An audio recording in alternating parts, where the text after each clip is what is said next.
It seems these days that any co-op adventure game, especially those set in a fantasy setting, are claiming to be like an RPG in a box. And while I don't see it specifically here on the back of the box that we're looking at for Dungeon Degenerates, this is the back, all of the description of the game is basically saying that. It's a cooperative dark fantasy adventure board game for 1 to 4 who assume the role of escaped convicts on the run from the law and struggling to survive in a rotten realm full of danger and deadly peril. And they go on to claim that you can choose from 20 missions, and the narrative campaign unfolds based on your choices during play. An open sandbox feel, wide range of choices, provides extreme replayability, etc. And in the beginning of the rule book here, it states, here's a look at the outside of the rule book. It will give you an introduction, which I won't go into reading, but it's explaining here that you're imprisoned for various crimes and you are attempting to move through this world and, escape and get your freedom, basically. So everything that it is giving you is telling you it's a story, it's a narrative, it's an RPG type of scenario in a box, and you have characters with stat lines that will be familiar to you if you play RPGs, and I'll show you those in a minute. So the question is it really? And my answer is it is absolutely. I have had an experience playing this game that I'm going to talk about. Dungeon Degenerates succeeds at very key aspects of role-playing games and puts them into a box that you can play, as it says, 1 to 4. Every game that we play offers choices. I mean, every game we play, except the most basic game you're going to play with a kid, offers choices, and hopefully they're meaningful choices. So choice in and of itself does not make for an RPG in a box. What this game does is offer choices with implications that continue on beyond the individual choice made, and also really make you rethink your choices. They're sort of painful choices, and we are we're on the path here from Dusk Falls to the Black Tree, and we've stopped on this path, and we're in the swampland area, and, wetlands, I guess it's called, and we are about to draw an encounter because the danger level here, we raised the danger level here at the castle, which is where we began our journey, and based on this symbol and the danger level of where we are, I see that we need to pull in a couple of monsters here. We've got two members in our party, and therefore we're pulling in 2 monsters. They're going to be monsters from the Wetlands deck. So let's just take a look and see what we get, and we'll talk a little bit about some of the combat details based on that.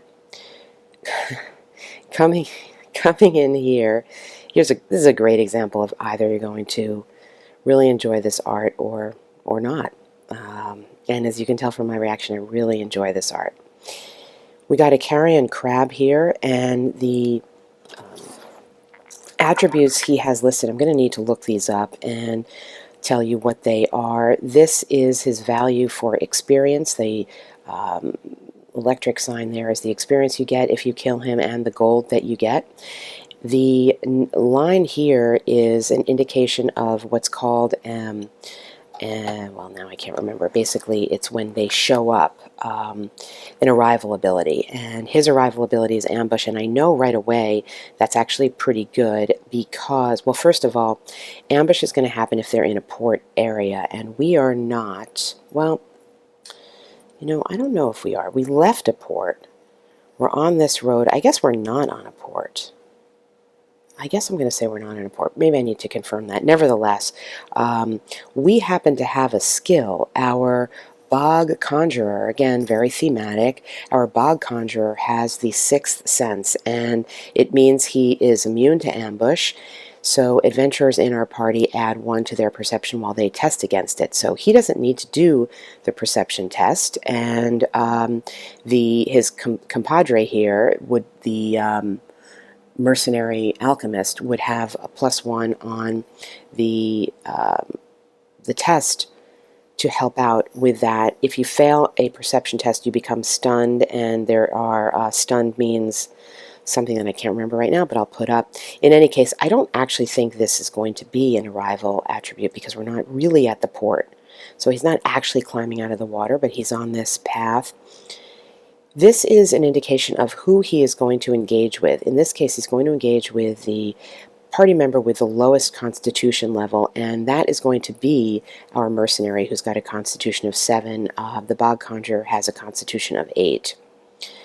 His attack value is here. This is what he's going to inflict in terms of wounds. As you would expect, he is a crab, and he has an armor value of 2, so when we inflict wounds, we need to deduct 2 from whatever we're inflicting, and his overall health is 3. So this is the carrion crab, and I'm going to place him up engaged with our Bog Conjurer, no, excuse me, with the mercenary alchemist, and we need to draw in the fishoid warlock is coming, and he also has the descriptors of filth, fishoid, heretic, and witch. Your character is going to have items and attributes that may help you in some way or give benefits or even detriments to some of these key terms. I don't know whether that's the case here. I'm not liking the looks of this guy calling in his buddies, and indeed there is the summon word down here, which we'll talk about. So for dispensing with this fishoid warlock, you're going to get 2 experience, 2 gold, and he himself is going to target the adventurer with the lowest magic, and that is also going to be our mercenary alchemist, who's got a magic level of 8, whereas our Bog Conjurer has a magic level of 9. So both of these are going to engage with the same adventurer, and that actually gives me a bit of a benefit in combat, as we'll talk about.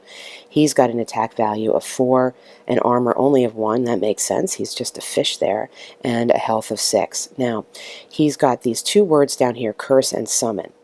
Curse means that whoever he is targeting has to make a magic test, and if that test is failed, the adventurer is going to lose 1 luck and become demoralized, which will have an impact later on. And you have to make this test once each time for the monster with curse that's targeting you. And summon is as you might expect.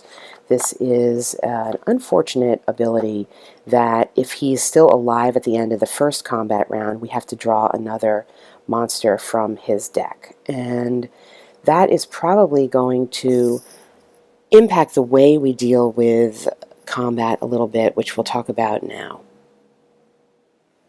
We need to deal with these monsters, and sorry for the glare here, this is the carrion crab. We need to deal with these monsters in perception value order, so the higher perception is going to deal with them first, and this is going to be our, why can't I remember who he is? The mercenary alchemist. Maybe because that's what he looks like. He's a scholar. I'm going to call him the scholar. The scholar is going to deal with him first, and then the warlock is going to, the Bog Conjurer is going to chime in with some attacks, but he's not engaged, so he doesn't have to worry about defending right now. Now, looking at all the cards that our scholar has, he is carrying this luncheon truncheon, and it is an item that he has, and we look down here at quick action. It says oozes and vermin in your space with an experience value 1 or less cannot attack until your next turn, and then you have to discard this card. We notice here that this carrion crab falls into this category because if you look at the top here, he is a vermin, and he has an experience value over there on the left of 1 or less. I'm going to use that because I really am interested in focusing on and getting rid of this fishoid warlock in the first round of this combat because I do not want him around to summon anyone else in. What this means is I'm going to play this card here on this guy, and now we're going to look at something very important in this game, which is this token right here. This token says on the one side it says assault, and on the other side it says guard. These are 2 different combat stances that you can assume prior to combat, and based on whether you are more in an offensive mode, such as assault, or a defensive mode, such as guard, you are able to take the purple die, which is known as the power die, and apply the beneficial role, the potentially beneficial role that you might get to it, to either your offense or your defense.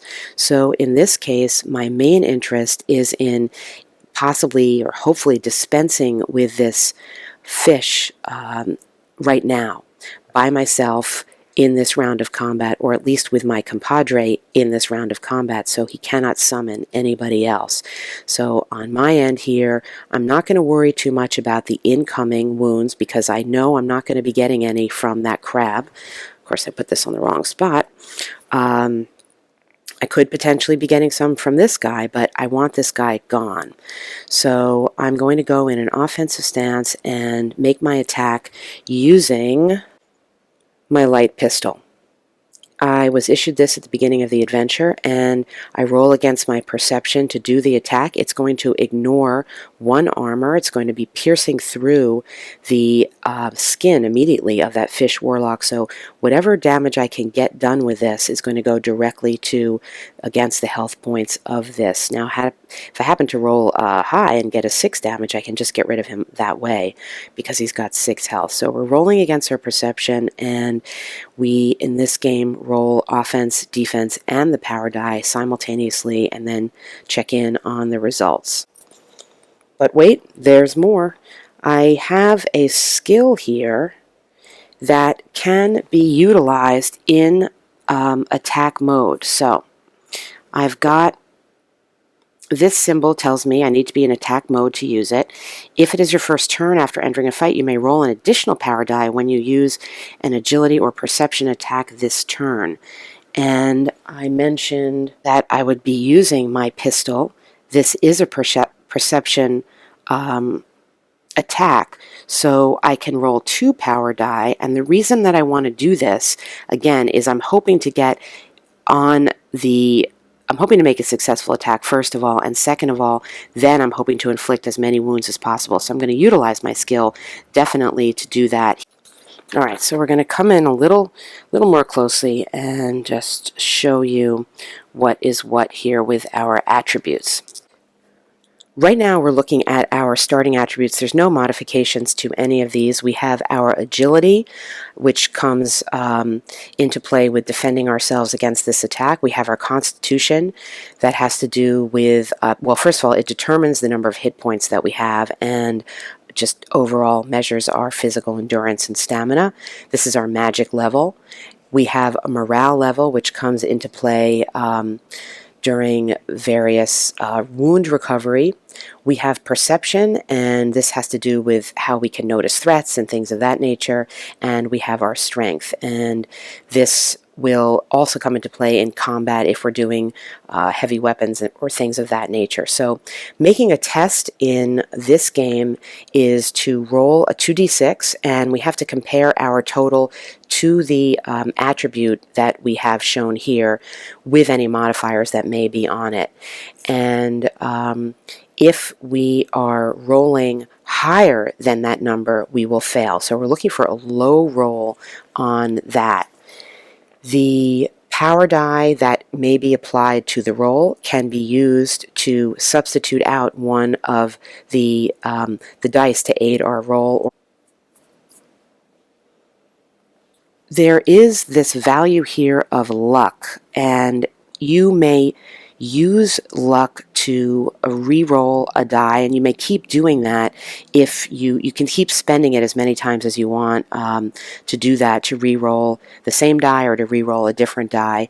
And let's see, that's what the most I need to show you right now. So in this particular case, we're rolling, I do need to explain the dice. So you have these orange, green, and purple dice, and you are going to be rolling them simultaneously for your attack and defense. And I'll show you the player aid card on this. Is actually the combat aspect of the player aid card is quite nice. So here we have the combat dice explained. This is the green are defense, the orange are attack, and it's really purple, although it comes out here more red, is your power die. And it says some items and skills may allow you to re-roll. So for defense, you're rolling against your agility, assuming you are in assault mode, which we are here. It's a little hard to see.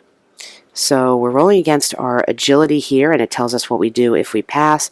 And for our attack, we are rolling against whatever we are using here for our attack. And we already talked about what that is. In this case, we are using our light pistol here, and we will be therefore ignoring one of the armor and also using our skill an extra die to roll. So let's do our roll and discuss what we get. So I'm basically rolling all the dice that come with the game in this particular case. These fell off. Okay. So the first thing we need to do is compare the roll that we did, which is the 6, against our agility to see that we did successfully dodge it. And then what we can do is reduce the incoming damage from the monster by the highest roll we have. And in this case, that high roll is a 4. Now remember, we're using our power dice here to, because we're in assault mode, we're using our power dice to impact our attack, not our defense. So this fish warlock was actually attacking us with 4, but we're successfully defending against all aspects of that attack. So that's great. So we're not going to be taking any wounds there. Then what we need to do is we need to see whether we were successful with our attack. So we have to compare the results of our attack dice, which in this case is 5, to our perception, in this case perception, because that's what we're using with the light pistol. And since the total of those dice is equal to or less than our attribute score, we made a hit. And then we need to figure out what our damage is. So what our damage is would normally be, without the power dice, would normally be the value of our highest attack die. So in that case, it was 3.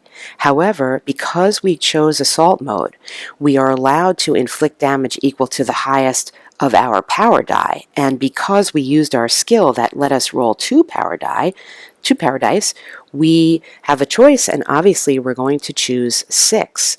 So in fact, we are dealing 6 damage right away to this warlock who is dispensed with. And in fact, this could not have been, unless I did this wrong, this could not have been a better roll, because we got rid of the fish warlock, we didn't get any wounds, and therefore we do not have to worry about the summon keyword on the fish warlock. Now we still do have to deal with this crab, and we don't have to deal with the crab right now because we've got this card on it that is going to prohibit an attack for this turn, but this card only stays 1 round, so this card will go away. However, the round's not over, because we have our companion here who is going to be able, who's not engaged with this the remaining crab here, but who can and will come in to also help us and see what he can do to inflict some wounds with my totem stick to launch an attack. Remember, I'm not engaged with him, so I'm just going to see what I can do to attack, and see in my assault stance I'll be able to roll the 1 power die to see what happens here. I have to be rolling equal to or lower than an 8. And let's see if I can just show you how I do the roll there. Not a lot of space here. I did not. So that was a fail. For that had no effect, and that is the end of that combat round. Eventually, our mercenary alchemist was able to dispense with that monster. So at the end of round, what happens, a couple things happen at the end of the round.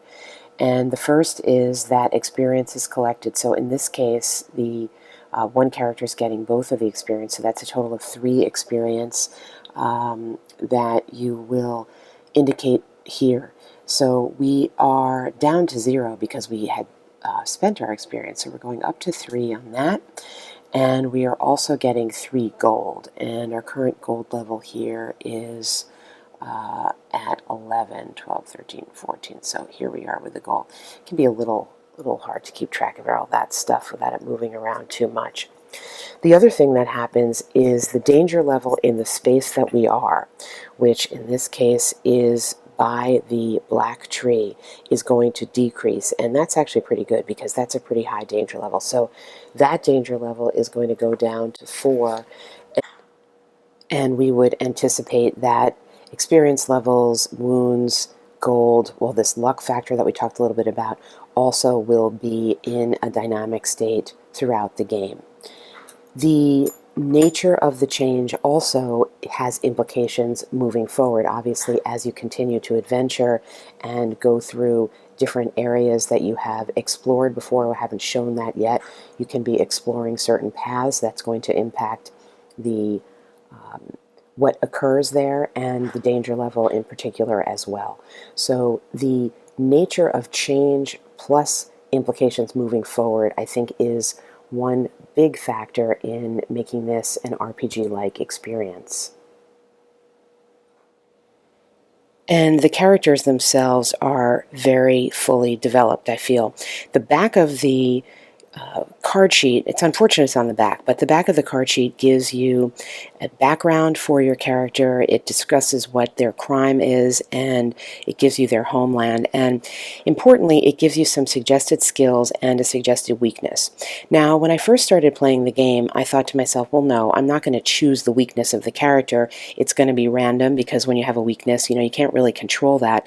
But I realized after a few missions that actually going with their suggestion does aid in the development of the character. So for example, because it's very thematic, our corpse burner here, his weakness is that he is haunted. Well, that makes some sense. He's seen these nightmarish visions that he has, and it tells you what the implications of this are, and most of them are bad, one of them is good, and that makes thematic sense. And I'll give you one more example for the Bloodsport Brawler. I haven't actually played with this character yet, but for this character's weakness is an old battle wound. And again, that makes sense if you think that this is a brutal warrior who has been going through many, many fights. And it makes sense that the character would have an old battle wound. And what this means is that the character can't completely recover during a certain type of recovery phase. So I found using that actually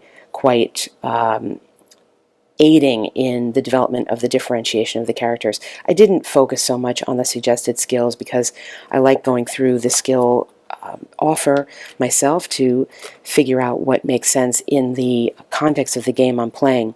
The one thing that you need to be aware of before you get excited about possibly taking a skill is to look at the requirements of that skill, because the skills themselves are, not all of them, but many of them are do have requirements. And well, I guess they all have requirements. They're not all necessarily required to a particular character. So if you have a morale of 8, anybody can have this dauntless skill. Again, it makes thematic sense, but sometimes it can be frustrating. I kept trying to get the looting skill, for example, which allows you a better chance of gaining loot, and I don't see it in here. I couldn't get it I didn't meet the requirements of it. So I like to choose the skills myself without looking to the recommendations, but the recommendations are there and, again, are thematic to the character. What doesn't really change so much in the game, and if you're strictly going by perhaps what you know from more traditional or just tabletop RPGs, are your basic stats. There are some card effects, and there are some weaknesses, and there are some things that will happen in the game that may raise or lower them by a point or so, but generally speaking, your leveling up, your moving in abilities is not really so much from these numbers as it is from what you acquire in terms of items and loot and things that will allow you to change the effects that you have in a game. So you can have something that is going to be a short-term effect, an ongoing effect, like actually this is, yes, this is a bad piece of loot. That here, for example, you could pick this up and it is going to be a disease and it will have this ongoing effect. And it tells you how you can get rid of that effect. So if you feel that you can't walk around disease, you have to do this travel action to get there to fix it. This is a loot that will be a combat action. And again, you've got requirements for purchasing the loot. This is the cost of the loot. You can't use a hunting net if you don't have a certain agility. That makes thematic sense, and this will carry through. So you're not just wandering around and getting stuff for the sake of being there to get it. You have to be able to use most of it.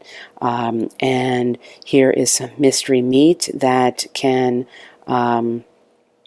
I guess, impact negatively your enemies, and you can use it as a quick action against certain types of monsters. These are keywords that you would find on the monster. Or if you were inside or setting up camp, you could make a constitution test and recover. So it is, even within the loot, there are various options for using them in certain loot in different ways. Now, you're not going to have an RPG without some type of missions and campaign, and I think in this game it really does benefit you to play through the campaign, and there are choices along the way, and you can even go back and sort of redo with different characters, as I've done in playing this, because I realized I wanted to play different characters or do a different mission. The mission book, which I'll just show you a little bit here, definitely gets more complicated as you go, and the first choice here, you are given you are playing prisoners who are trying to escape, and you're given an option here of I'll just read you at the very beginning setup of the game. It is telling you that you are in this filthy prison cell. A shady jailer comes and basically offers you a choice. He will let you go if you retrieve and deliver a package to his cousin in Pigskin Port, and you can either choose that or not. If you choose to refuse that, then you go to a different mission. If you accept the offer, he lets you go, and he lets you go into this world, and then you set out to try to you get your starting items and you try to deliver the package that he's given you. Now, I've done this mission, and along the way, you're still getting more choices, because once you get the package, you can actually choose to bring it to do what the jailer said, or you can choose to do something else with it that will then lead you something else branching into the story. If you choose not to do that, then you go to the loot and pillage mission here, and even within this setup where you're going around the map trying to collect things and clues and destroying things and plundering things, even at the end of this, again, you have a couple of different choices of ways to go. This continues throughout the mission book, so while it is a campaign in the sense of linked missions, it is not linear, that there are branching choices, and you can choose along the way different options, and they do get more complicated as you go through, and there are also different kinds of missions. There are basically what would you call it, pick up and deliver or accompaniment missions. There are certainly missions here, screaming for vengeance. That's pretty clear, a revenge type of mission. And cleanse the blight is one. So it is escalating till you have sort of an all-out war that could be started all around the map. And there is definitely, as I said, an overarching story. Unify the Highlands at the end, and you can just see from the material here that at this point, that if you got to this mission, the entire world here would be involved in various ways, and the game state that had developed over the course of all the missions would be changed enough so that it supported the last mission. I don't actually know that that's the last mission, but that it supported that aspect of the story and of the campaign. I think ultimately what is happening in this game is that every aspect of it has personality. And we're looking here at this mold mummy, for example. These keywords here in black are the arrival abilities. I think I talked about that earlier when combat begins. And then the specific abilities of the monster, they're all thematic. And obviously you're going to get slimed by this guy. I think I showed this before. The abilities of the monsters are all laid out here in the back. These are the arrival abilities here, and these are what are known as the standard abilities here. You're going to need to refer to this. There's a lot of information to keep track of, I think, but it's all nicely placed here at the back of the rule book, so you don't have to do so much flipping around. But it, taunt, for example, if you're targeted by this monster, you can't target another one, so you're stuck. I mean, that makes sense. And I just had one with taunt. I can't remember which one it was, but it's here, this guy here. Well, it's a sex dwarf, so this may be offensive to some people, but nevertheless, I find it amusing. This sex dwarf is going to taunt you and also rally. He's going to bring somebody with him. This guy here, this is a good one too, the Feral Scratcher. So he is a dimwit and he has onslaught. Well, what does that mean? Dimwit means that his attack value is going to be a d6 value at the first round, and then he's going to go back to, you're going to be rolling to determine his attack at the start of our turn, and then he's going to return to normal.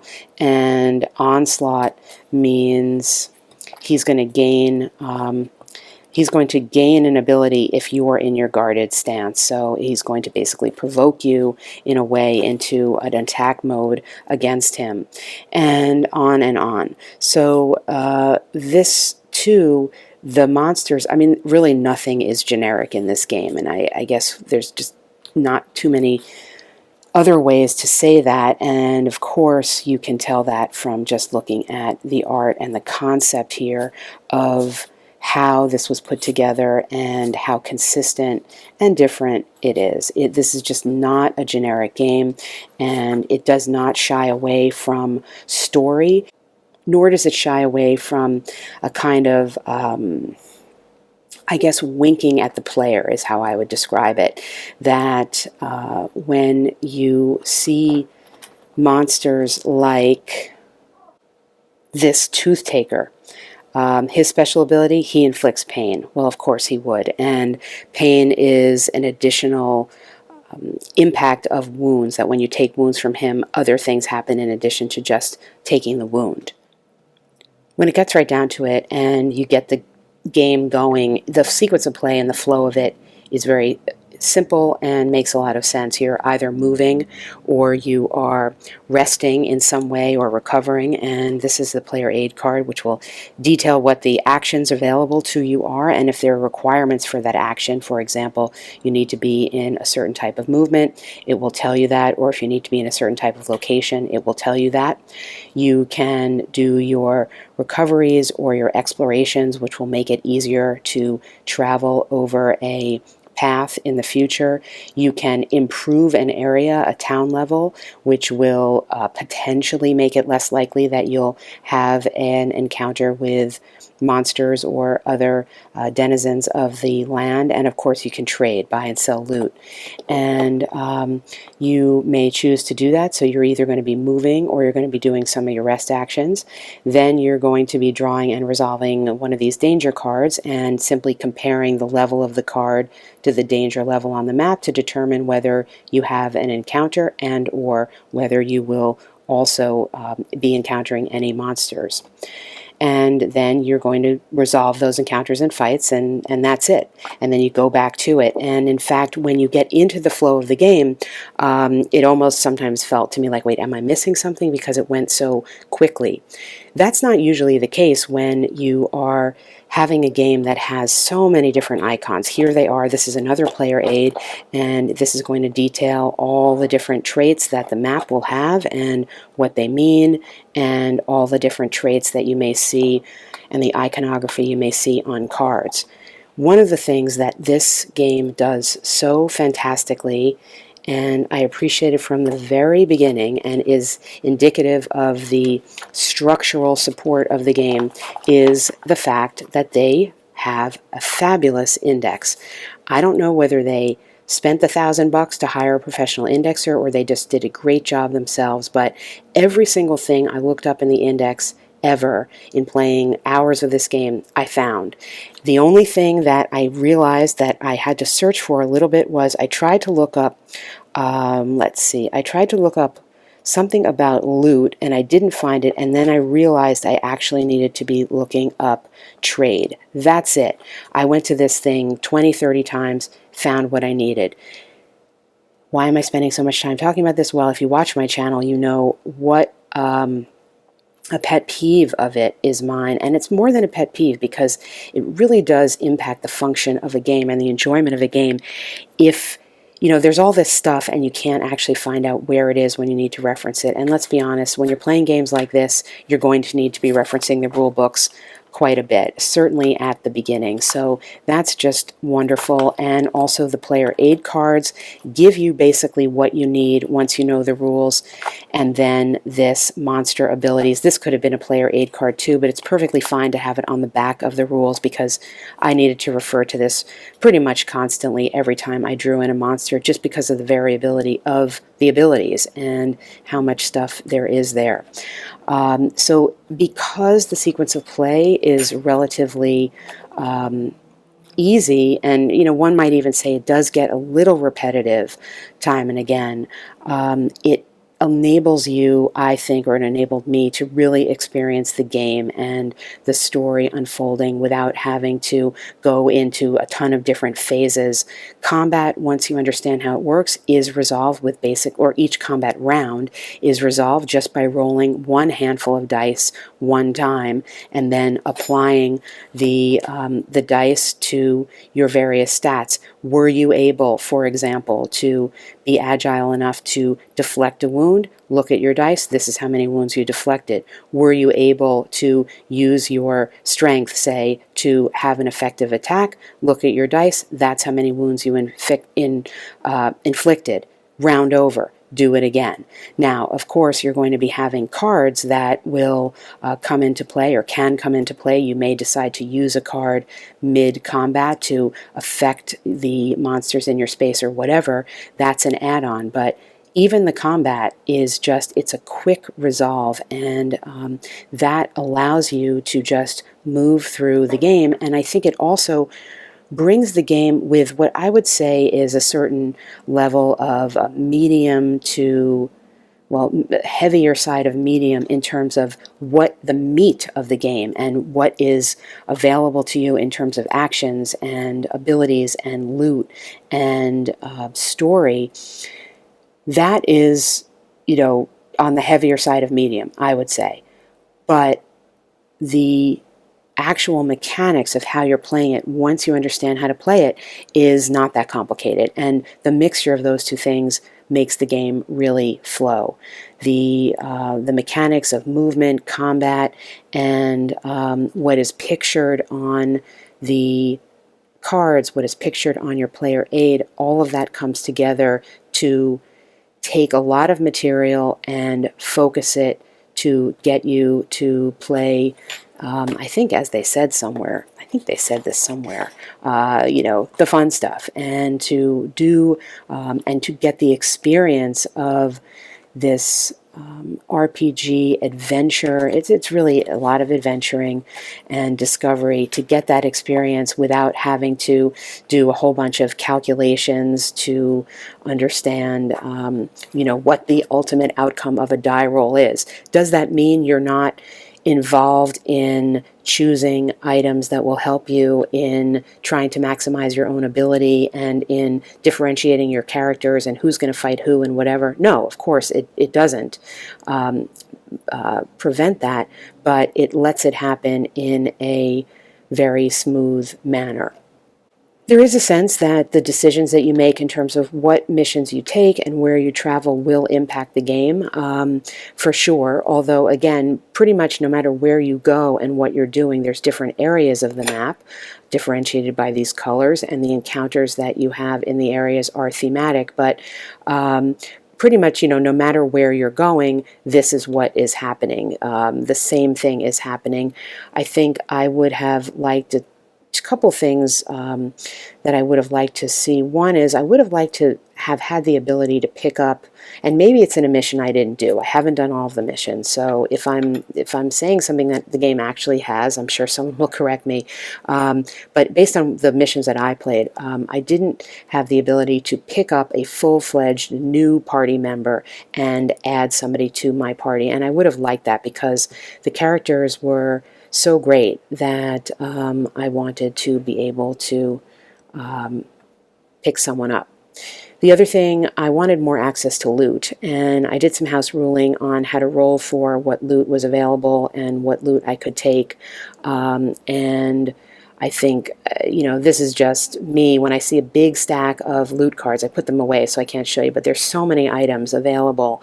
I always feel like I want access to more of them. So I did some house ruling to allow me to roll for the option to take loot per monster as opposed to per monster's encounter, and the net result of that was that I got a little bit more loot, and one could say I made the game easier for myself that way, but to me it differentiated the game more. And this being an RPG, this being a type of situation where you can recover your wounds relatively easily and hopefully not die, although I had many characters die. You can regenerate a character if the doom track is low enough. I felt that that was within the spirit of the game. So overall, Dungeon Degenerates to me is unique, and it does succeed on many, many levels in offering this RPG kind of experience in a tabletop game.